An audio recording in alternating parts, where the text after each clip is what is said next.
días. Okay, that's the last slide. We can go to the first one, please. Well, in the meantime, special thanks for Fabian and for Clever Group for having us here for second year. We are really happy to collaborate with the Forward Travel Trend Radar and to be here sharing some of the key insights or the key findings during the year. Let me briefly introduce, for the ones that still don't know Mabrian, what we are, what we do. Mabrian, it's a data insights company, data analytics company specialized in travel and tourism. We do big data analytics powered by technology, by AI, but especially in the human side by our expertise in travel and tourism, which is, in my opinion, key, to provide updated information to destinations and companies all over the world. Today we work in 40 countries, providing contextual information based on the cross-analysis of more than 30 global data sources in order to help making more efficient and also more sustainable decisions. Data like the demand trends, the sentiment analysis, preferences, interests, air connectivity, searches, prices, accommodation, holiday rentals, geolocation. It's a huge universe of information that we use and cross-analyze to make that actionable insights. And all that is presented through a visual dashboard and through integrations and even through reports that make that actionable for our clients. So having said all that, we're going to use a part of all that data, all that information, to look on the potential of Madrid as a destination for luxury, for the luxury segment in the upcoming months, for the future, right? So to do that, we did two different steps. In the first step, we needed to identify what are the main key markets for the luxury segment in Europe.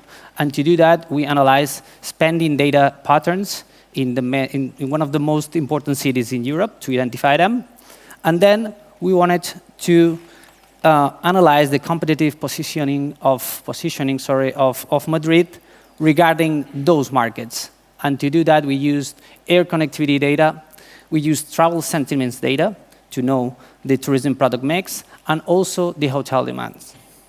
So moving to the first step, what are the main target markets for the luxury segment in Europe?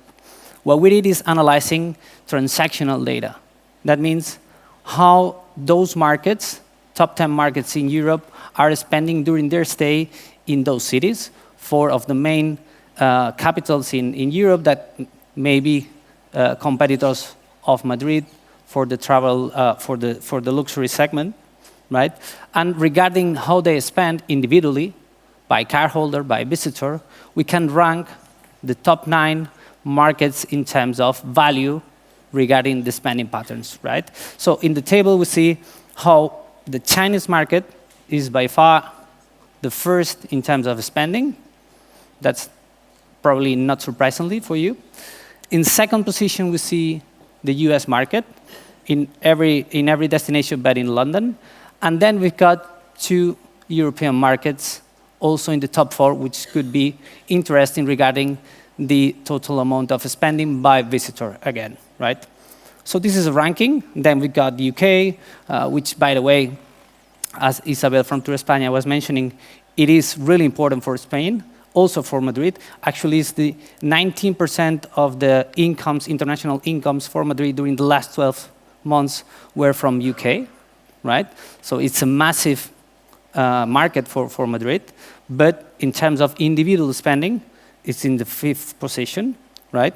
This is data from the last 12 months, actually from September 22 to September 23, so it's pretty fresh data. And in the other chart, we'll see a benchmark regarding the absolute figures when they're spending, when those visitors are spending in Madrid. Sorry, in Madrid, not in the competence destinations, right?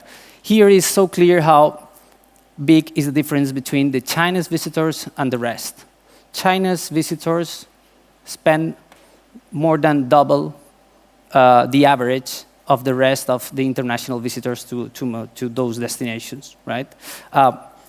Saving that big gap, the difference in between the other markets is not that big, right? We got US and then some international European markets that are really interesting as well for the European luxury segment, right? So we will focus in the top 4, China, US, Switzerland, and Germany, but this is still a really long tail, which is really interesting for Madrid as well.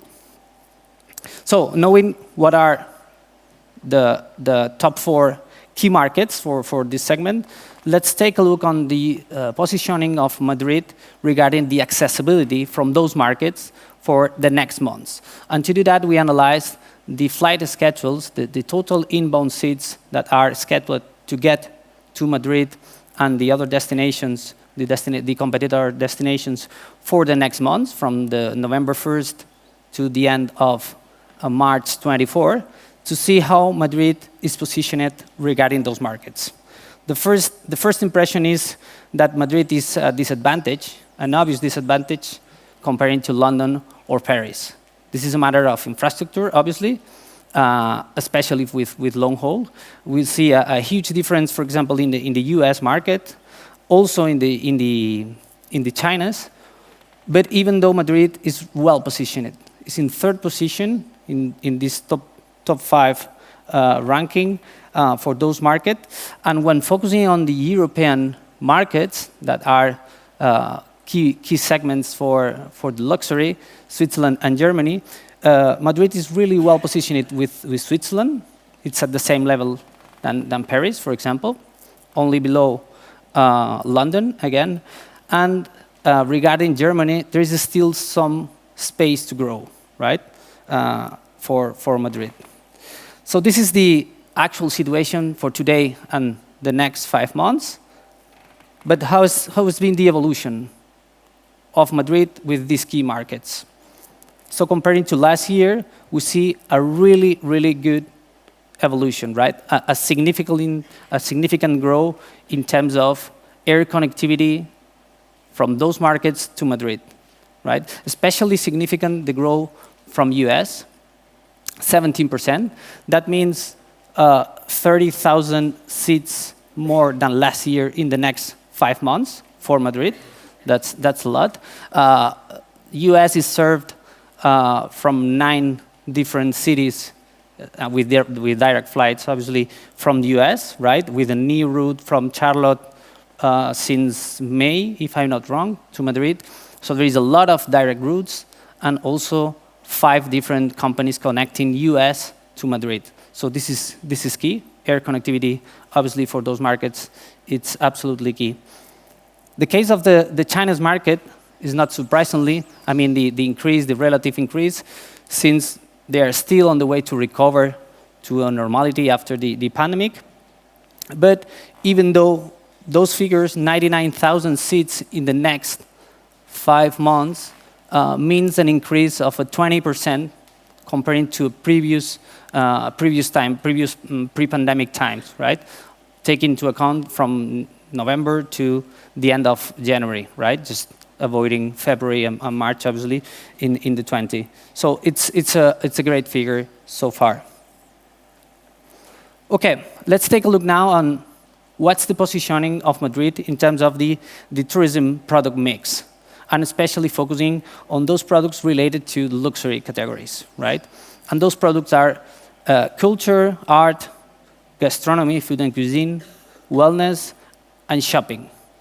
Those are the top 4 interest for those markets, right? How is Madrid positioning comparing to the competence? Well, culture and gastronomy is by far leading the interest of those markets to visit Madrid. Culture is pretty common in all destinations, you see. Also, Madrid is well positioned in wellness, even though it's still a lower motivation to visit those cities, as you see, only 3%. It's interesting to highlight that Madrid is leading the interest in gastronomy among all those destinations, which is important to point out. And when focusing on shopping, which is obviously one of the products or interests that may get the attention of this segment, Madrid has still some space to grow, right? There is today it's about 10% of the interest of the travelers to the city.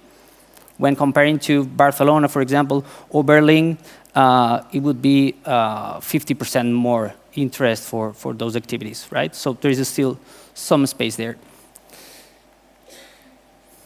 The last indicator we analyzed for this study is the hotel demand, by categories.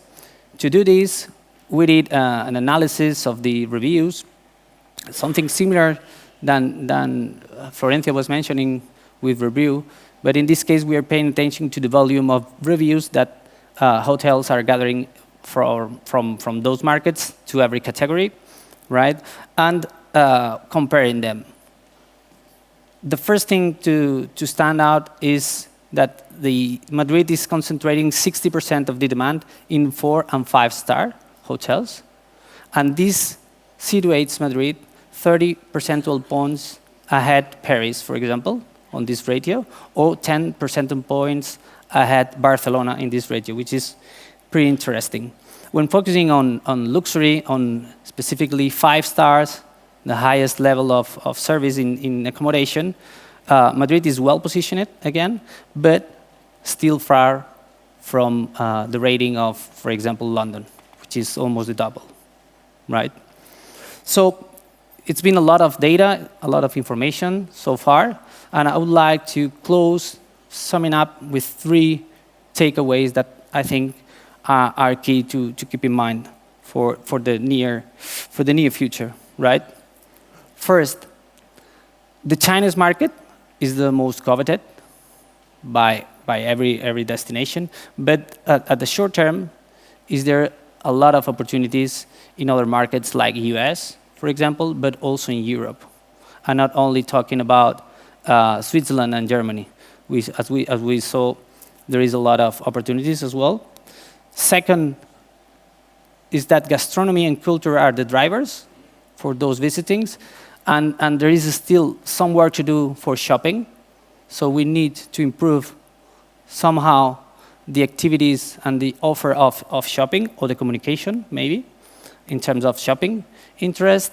And the last takeaway would be that Madrid is leading the upper middle segment in tourism by far, comparing to all those cities. But it's also really well positioned and showing a strong and constant growth in the luxury and the high-end segment so far.